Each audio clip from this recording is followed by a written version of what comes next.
Hello Math 152 students. In this video, we'll take a look at wrapping up section 9.2. In our previous video, we were looking at number 30, where we had a large sample size, and we were also given summarized data for the mean and standard deviation. In our two examples in this video, we'll look at raw data sets and also smaller data sets. The first example is going to be 34. So they tell us the following data represent the age in weeks at which babies first crawl based on a survey of 12 mothers conducted by Essential Baby. My first observation when I read this scenario is, that's interesting. They're reporting the data in weeks, which makes me wonder if they collected the data in weeks or if they asked the question in months and weeks, or how they gathered this data. In other words, if you were to ask most moms when their babies crawled, instead of saying something like 30 weeks or 52 weeks, they might say something like 5 months, 6 months, 12 months. So you want to think about making sure you understand the question that was asked. In this case, maybe they did ask weeks, or maybe they had to do some sort of conversion. The other thing is 12 is a very, very small data set, especially when we think about the size of population we're looking at. All babies, it's a very, very large group. So the first thing we need to do is think about some conditions. Now, in this particular example, parts A and B guide you through drawing a normal probability plot and a box plot, sort of step by step, remind you what conditions to check. In most scenarios, I might have something where we jump straight to part C. Construct if possible, a 95% confidence interval, and then think about also on top of that interpreting. So let's think about our conditions one more time.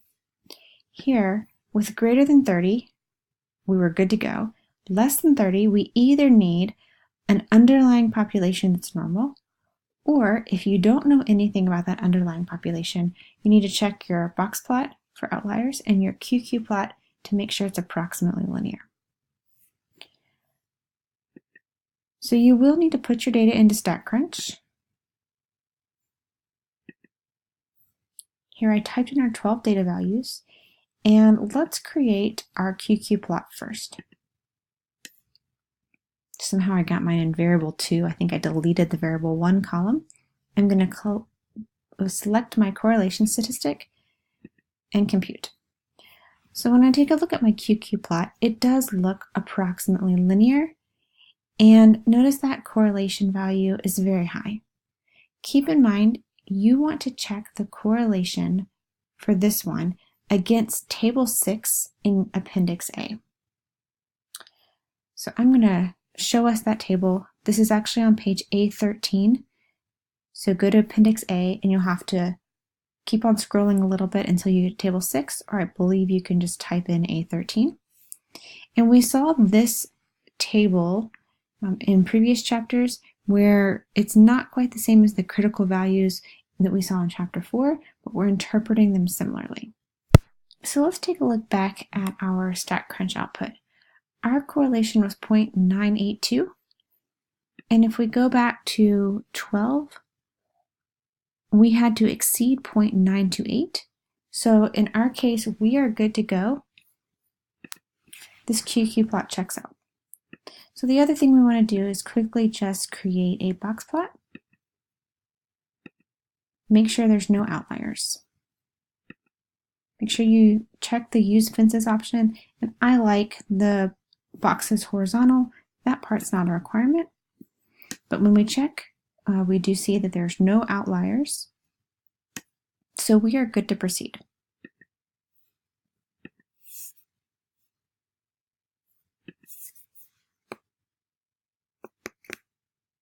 I scroll up here. I think I scrolled down where we couldn't see our data. So if I take a look, I am ready to run my confidence interval. Procedure is going to be very similar. We're still using the t-statistic because we're looking at means, or the average crawling age. Still one sample, but this time choose your with data option. make sure we go back to the problem and choose the appropriate confidence level. They ask us to, in part C, construct and interpret a 95% confidence level, or 95% confidence interval, excuse me. So that's our default, and let's create it. So notice we have a lower limit and an upper limit just like before, and we want to make a sentence to interpret. So we could say something like, we are 95% confident that the true average first crawling age is between, we'll say 31.9 if we round to 1 decimal, and 44.6 weeks. So let's contrast this with another scenario. The next problems I want to point out are number 35 and 36. In these two problems, the context may be a little bit less familiar. 35 is talking about housing starts, where it looks like we surveyed 40 economists for this table. We might not know a whole lot about what these values actually mean and what they're telling us. So interpreting can be a little bit trickier. Then in 36, we're discussing stock volume, right? So again, maybe the concept of what stock volume is telling us may not be as familiar.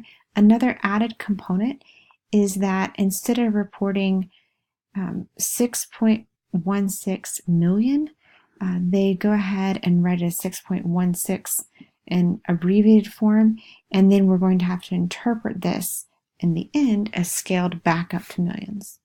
So just be careful that you're reading your context carefully and try to understand as much as you can what the terminology is referring to. So in both of these examples, there were 40 data points. So 40 sample trading days in 36, 40 economists in 35. And in this case, even though they give you the raw data, you do not have to check the QQ plot and the box plot. Sometimes it's interesting to look at a box plot to see if there are any outliers, even if we're above 30. But even if we did see an outlier, it would not stop us from creating a confidence interval and being able to interpret that and use it with accuracy. So let's actually go back to 35. And in the directions, they ask you to think about a histogram, comment on the shape, and draw a box plot. They're trying to walk you through the idea of what happens if your box plot doesn't check out, and looking at that in the context of 40 data points instead of under 30. So I want to focus on just the box plot for a second. So if I create a box plot of my housing starts, make sure you check your box for the using fences, and I want my boxes to draw horizontally. So notice I do have an outlier here, one value, it's an outlier. And if we had fewer than 30 data points, this would be problematic. This or an issue with the QQ plot. But if I have 40, this is interesting to note. Maybe we would want to go back and see what this value was and think about it to make sure there was nothing strange going on, but this doesn't stop me from creating a confidence interval. So in this case, my conditions have checked. The only condition we really needed to check was the greater than 30 scenario. Right? So that one checked. We did not have to worry about the other two.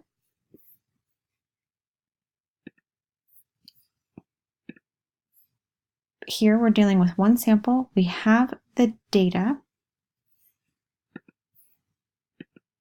And then we would want to make sure we adjust the level of confidence appropriately.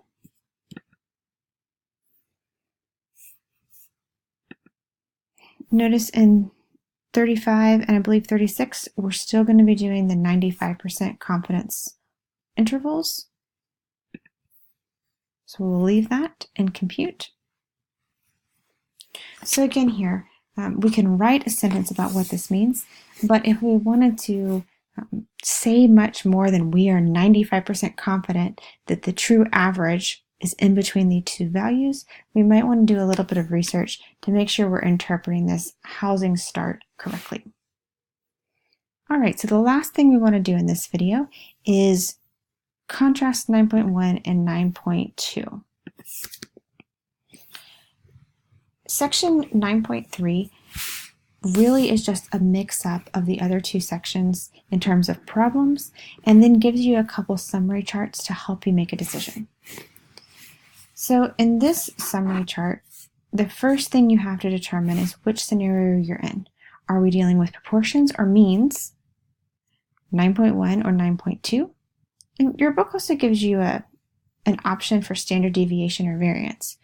We actually do not do any parameter estimation for standard deviation or variance, so you're not going to see either of those. You will only see proportion and means. So keywords you're looking for, a lot of times you'll see average or the word mean somewhere in these problems.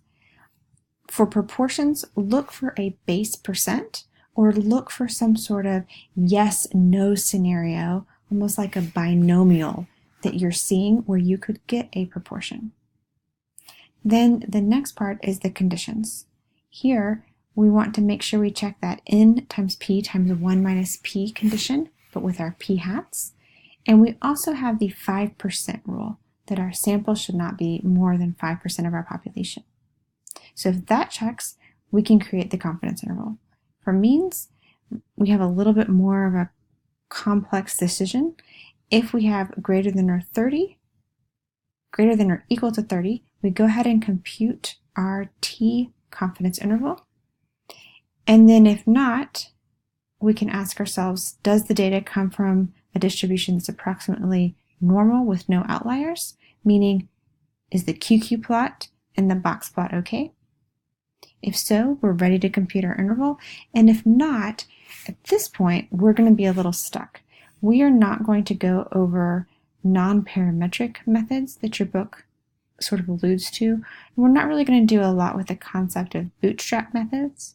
There are ways, if your conditions don't check, to go back and address it. It's just for us, we aren't going to be able to get there. So as you're reading through, make sure you go over this chart and really focus on, in your homework problems, asking yourself, am I means or proportions, as your very, very first question. It's very easy to start getting into a problem, start mixing up these two conditions, and even try to run the wrong type of confidence interval. All right, guys, so that's it for chapter 9. Let me know if you have questions.